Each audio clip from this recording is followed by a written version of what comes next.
Hello and welcome to the Monocle Weekly. For today's show, I speak with Charles de Montalivet, UK Managing Director of Japanese beauty group Shiseido. We discuss the current landscape of the beauty and wellness market and Shiseido's plans for growth.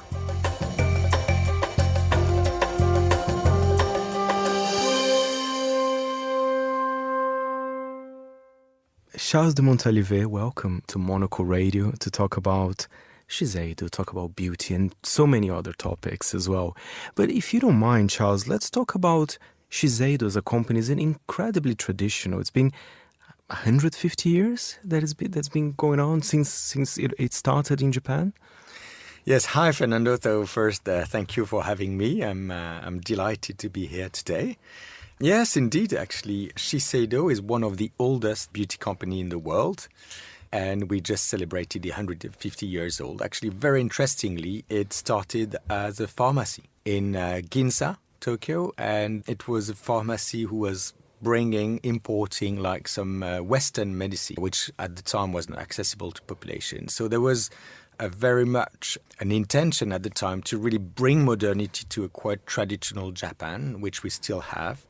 But also the true belief in like curing people, helping people, and improving the hygiene standards. And that is very rooted in the company.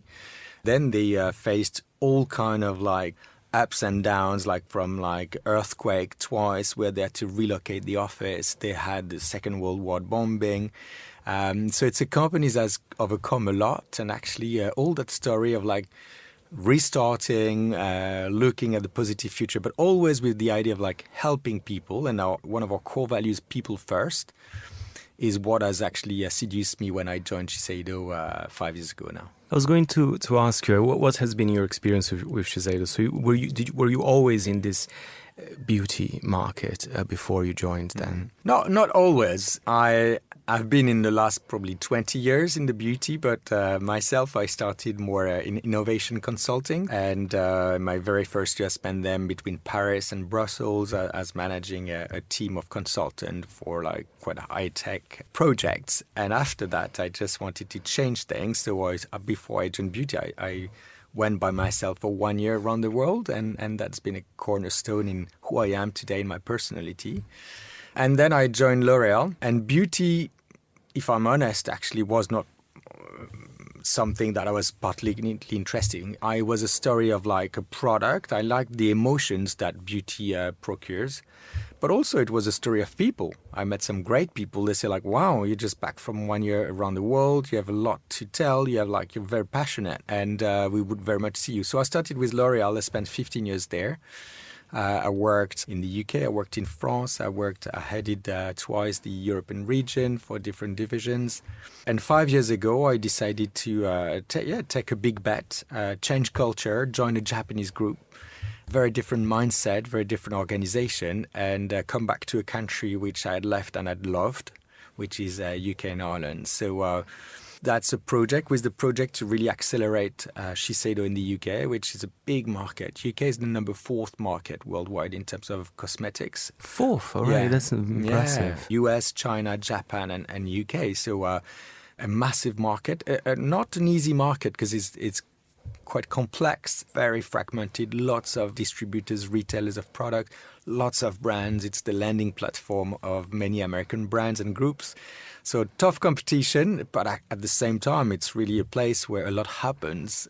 Lots of brands are being imported, created. There is a buzz. There is lots of like innovation, creativity in London, which makes it a very interesting market. Also, it's one of the most digital market in the world, so which I very much like as well. So when I was approached to like say, we want to relaunch our UK business, we want to accelerate, we want to reinvest in that country, this with like a Japanese mindset and Asian culture, which I didn't know at the time, I found this idea quite seductive. It's interesting you mentioned how the UK is a very digital market, because being Brazilian, that surprises me as well. I mean, it's so kind of developed in that sense. Is there any challenges being digital when you deal with beauty? Because for me, it's quite an interesting concept, but clearly it works here in the UK. Yeah, it's always been the case. I mean, the penetration of online is as big in the UK that it is in China, for example. And I can't tell you exactly why. I mean, we've looked into some options, and is it because we're an island? Is it because there's a high tech here? And it's just a matter of fact. Amazon penetration, for example, is one of the highest compared to the other European market. So is it an advantage or not? I would say yes, in the sense that online sales is convenience. You give access to more people. You don't have to have a shop next to your home. Also now, and especially since COVID, online has been a way to educate more. I mean, there's a lot you can find there, which we see that our consumers are very savvy. They know a lot about the product, ingredients, about safety.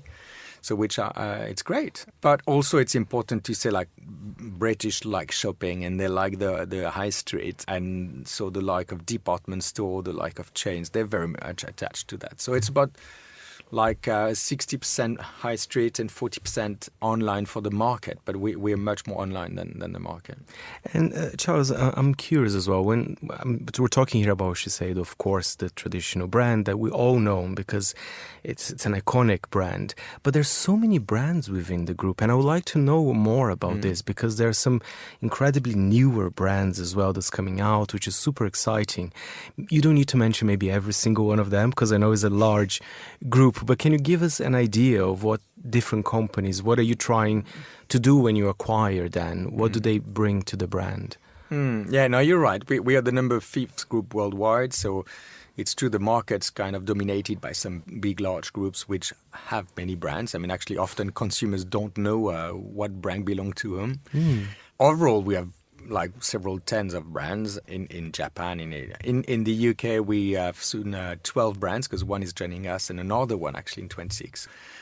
And we've been growing that a lot. We've been acquiring 5 new brands in the last 2 years. So the way it's organized, it's usually fragrance. Fragrance is half of the market. That's impressive. 50%. It is. Yeah, wow. Yeah. It's always been big and it's a very resilient category. And then makeup and skincare are more or less even spread in 25 and 25. For us, the balance is a bit different. We're still very strong in makeup. One of our brand, NARS, is really strong. It's number 4 brand in the UK. So we're a bit overweight makeup. Fragrance is a big opportunity for us. It's only 25% of our business. And skincare is what the Japanese are great at doing, the brand Shiseido, brand Clé de Peau, but also we bought a brand called Drunk Elephant, which is doing really well. And we have others. So our logic in terms of acquisition is first to start our own brand. So we have a brand like Oulé, which we just created here in Europe because we believe there's a gap in the market. It's about natural, but also a nature tech skincare with vertical farming. So we grow plants in labs with no soil, reusing water. So it's highly sustainable. We can only grow what we want. We don't have to waste any plant and we don't need any pesticides. So that's typically a gap we saw in the market. There's also some brands where we see some new trends coming, we've bought some brands around ingestible or beauty electronics or beauty devices. We've bought 2 brands who have one has a LED mask called Dr. Dennis Gross, which we bring next year. Another one is effective in China. So when we see trends coming, when we want to acquire technology, when we see a gap in the market, that's when we will go and look for the right brand. Of course, it has the philosophy of the brand, the match with Shiseido, P&L of that brand matter a lot as well. Let's talk about fragrance. Tell me about some of your brands. There's Max Mara. I actually didn't know they did fragrance, but that's very exciting because it's a brand, again, an excellent brand. So it's a very hot news. So Yes. Congratulations, you picked up that. Actually, we just announced that we are taking the license for Max Mara fragrances. We're planning a new first project for 26.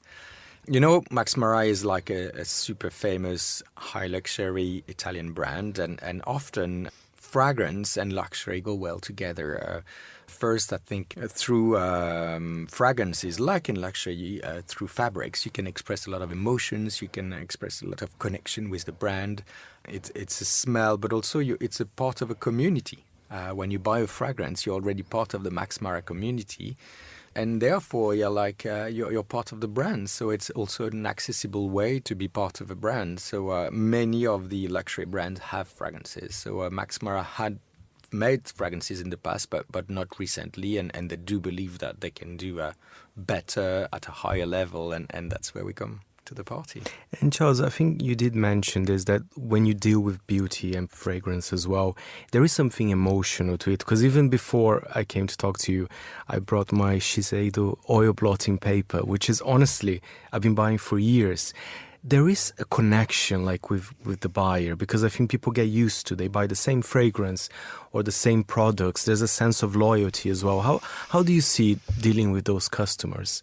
You're touching probably the main reason why I love this industry, because we're really touching to people's hearts and minds, and why? Because we're talking about people's confidence. When you've found the right foundation, when you found the right skincare that's the right for your skin, that like is working on you, when you find the fragrance that people tell you, wow, you smell incredible today, like you're very afraid of moving away from that. And yes. sometimes we see like desperate customers when we like discontinue a product, where we change some formulas. They're like, where? No, you can't do that to me. I've been wearing this for 20 years.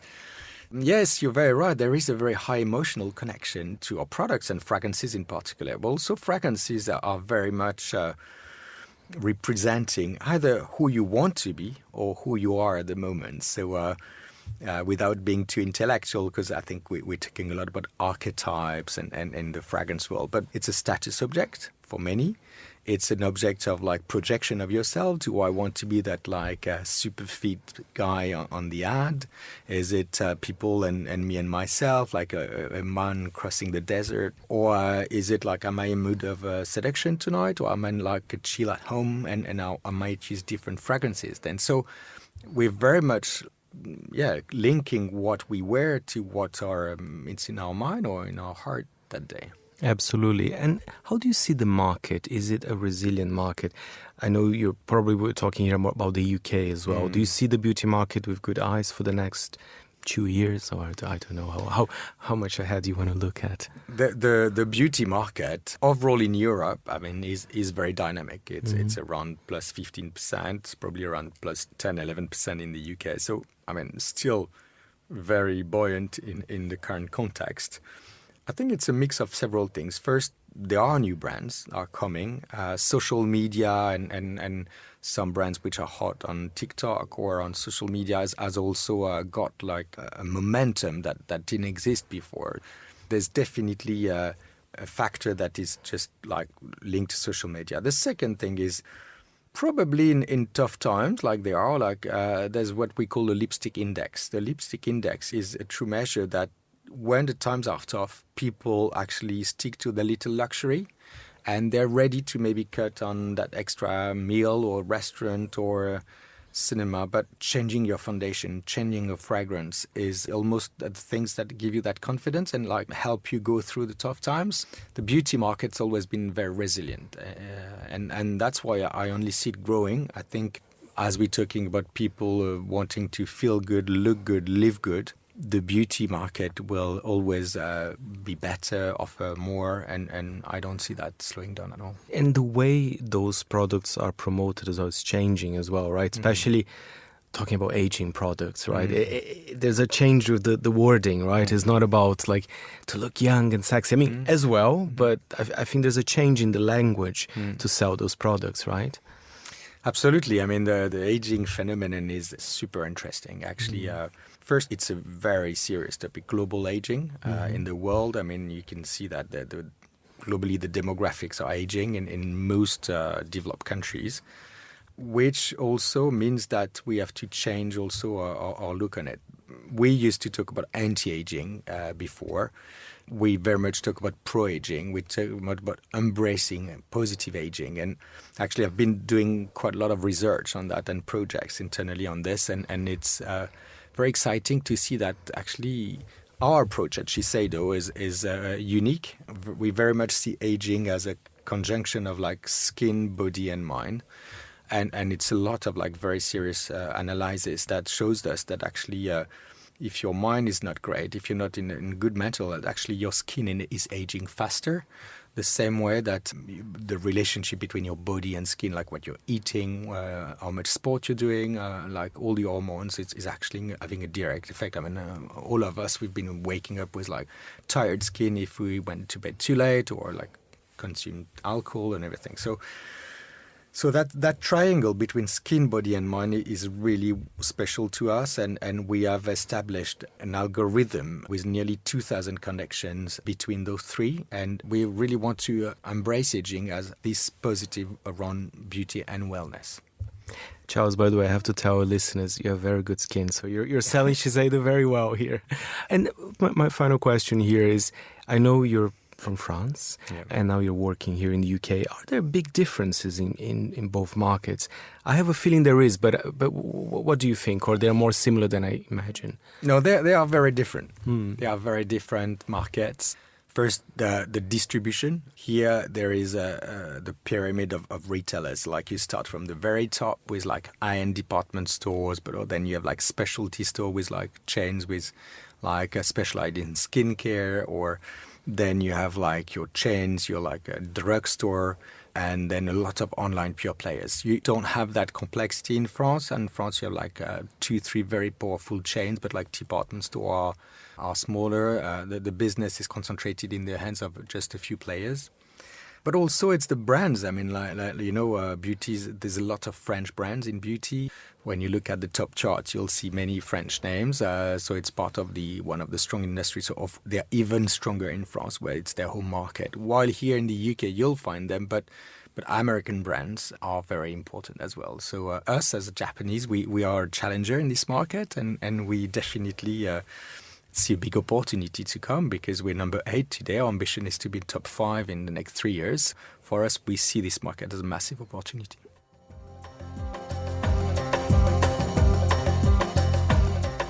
Thank you very much, Charles de Montalivet, UK Managing Director for Shiseido. The show was edited by Sarah Nico, and I am Fernando Augusto Pacheco.